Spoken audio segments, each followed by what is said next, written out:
Super Mario. Okay? You have 3 lives. Have you lost all your lives? You are out of the tournament. You can sit by the side, watch and cheer for your mates. And up until the point where you have lost your 3 lives, you are still alive.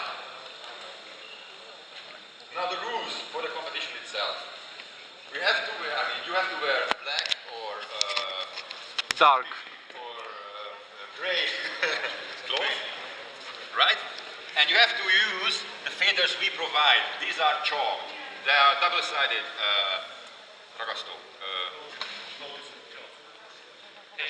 tape, double-sided tape, and then coated with chalk powder. So when you hit with this one, you actually leave a mark like this. And that's the mark we are looking for. Now listen up. If there is no mark, there is no point. No matter what you have heard, what you think, if there is no mark, there is no point. This is historical. So what you can do for this is leave a mark or cry if your sword has lost all the chalk. It's all your responsibility. I don't care. Okay? So you control this. Try to be the one who leaves a mark. Okay?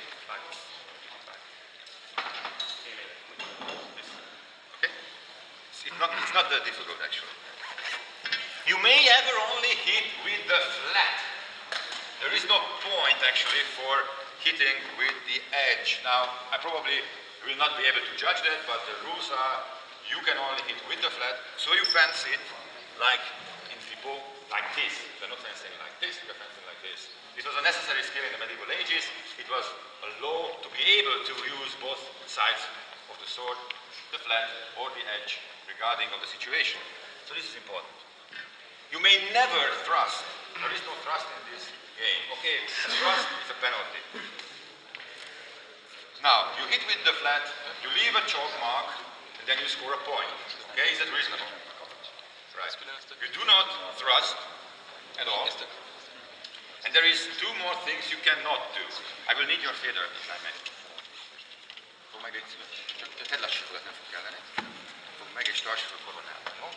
The rules say, you are not allowed to go shield to shield or core a core. This is a penalty. If I see this, I have to stop the thing, and the one who did this gets a warning. I will talk about the warnings. The second thing you are not allowed to do is core a core.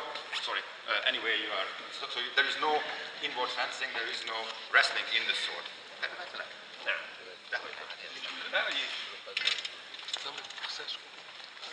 Okay. Now here's the tricky part. Every double, every afterblow goes to the king. Okay? The king cannot be killed with an afterblow, cannot be killed with a double. If you do a double, if you do an afterblow, the king lives, the other one dies. Right? The king can only be killed with a clean hit, without an afterblow, without a double.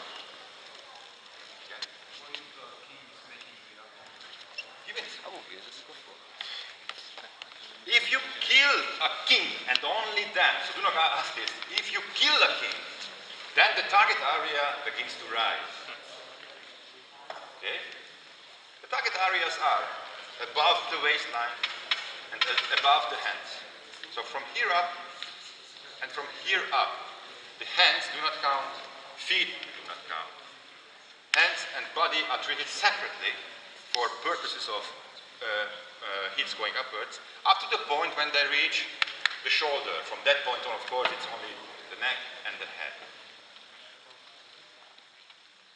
It's not easy to kill a king, but it's not easy to be a king and fight 17 times in a row also. So this is very, very exhausting. So after a time, you begin to wear the king down, and you can kill him and remove him, and then you get to be the next king. Lucky you. You can fight some 17 bouts in a row. Okay. Penalties and stuff. There will be one warning. This is not, these rules are not modern rules, it's all historical. One warning is all you get if you do a core, if you do a shield against shield, if you thrust, if you do something I don't like, you get one warning. In the next warning, you have to leave the tournament. It's not my fault, I'm only the judge, okay? So it's not my decision. If you do it, you are out. One warning is all you get. Now, there is a penalty, a money penalty, for swearing, throwing down the weapon, spitting, farting, and barfing. It's €1. And the winner gets all the euros that you can collect. Now, historical sources say that this spot was actually quite big. Swearing and spitting and throwing stuff to the ground. But do you know that since the Charles V, it is not allowed to throw down a weapon in a fencing hall or step over a weapon, by the way, in a fencing hall. Yes? Yes. All the time of the tournament. All the time of the tournament. It's all. Yes. Yes. It's not so easy, right? Szymon, jeszcze trochę, dziękuję Ci.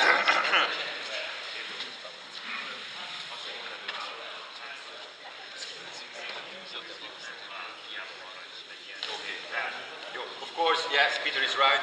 If you somehow manage to get chalk powder off the sword and it falls down, which happens actually, it falls down and makes a mark, that is not, of course, not a hit.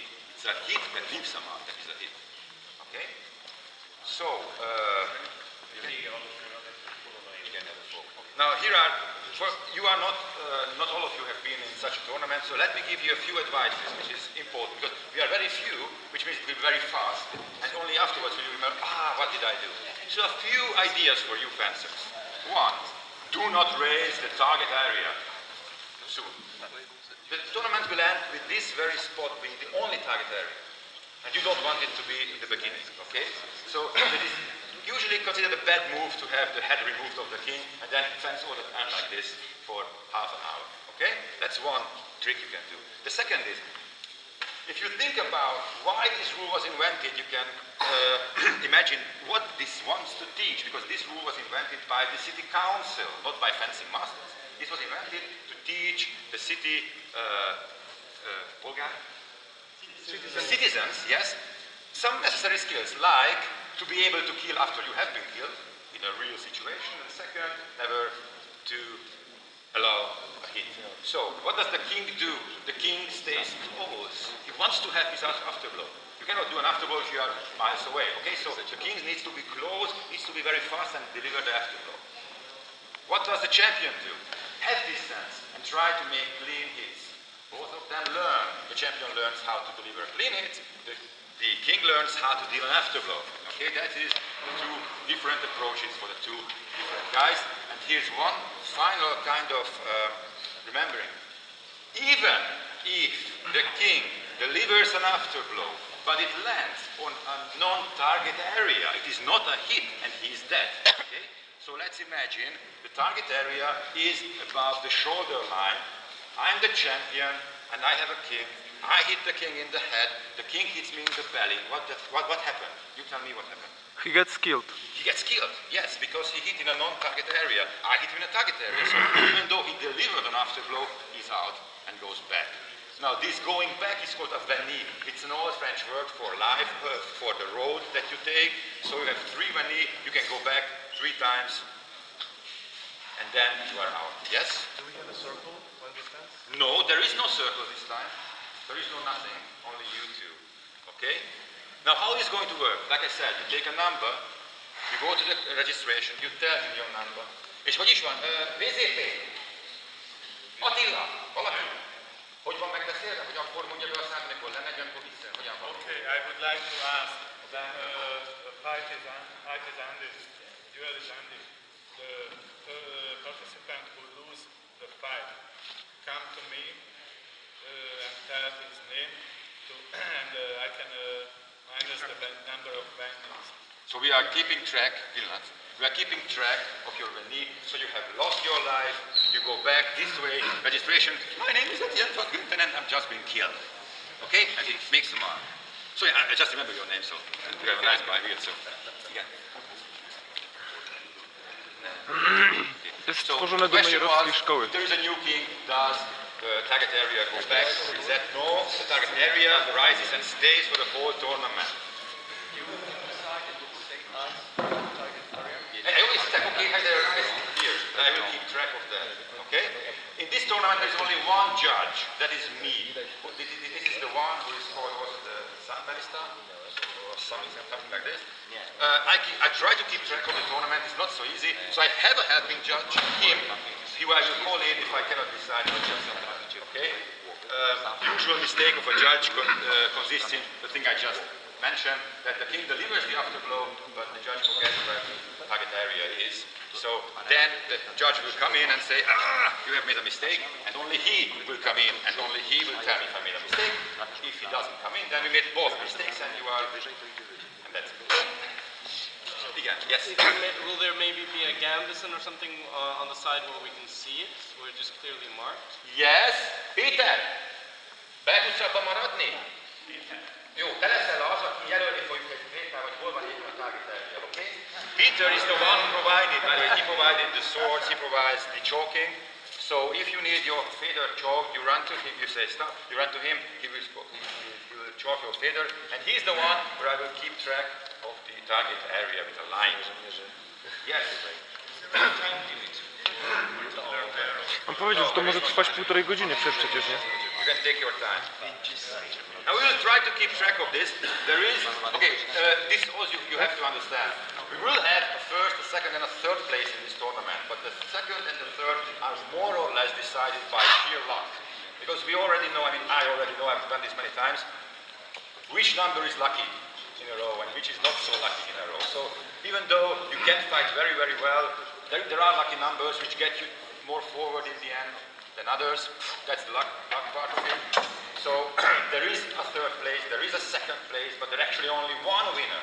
There is no second winner and a third winner, there is a second place and a third place, which gets awarded, of course, but there is only one winner of this. Yes? The hits of the king raise that target. Yes, thank you. Only the hits on the king. I just told you that. Okay. On the hits on the king raise the target area. Yes. Thank you very much. There are no one-handed hits. You cannot ever get go of the weapon. That is actually a warning. There is no resting. You cannot go one-handed. If you go one-handed, that is actually a warning. Thank you, Csaba. I almost forgot this.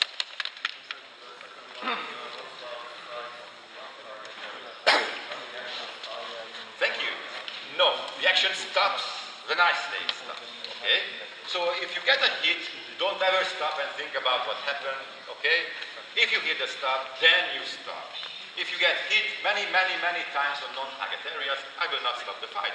That's just the way of it. And you can actually punish the other guy any way you want on non-target areas. Just hit him. It doesn't matter. The point is scored on target area. So, any questions? Any more questions? The Csaba will correct the euros if there is.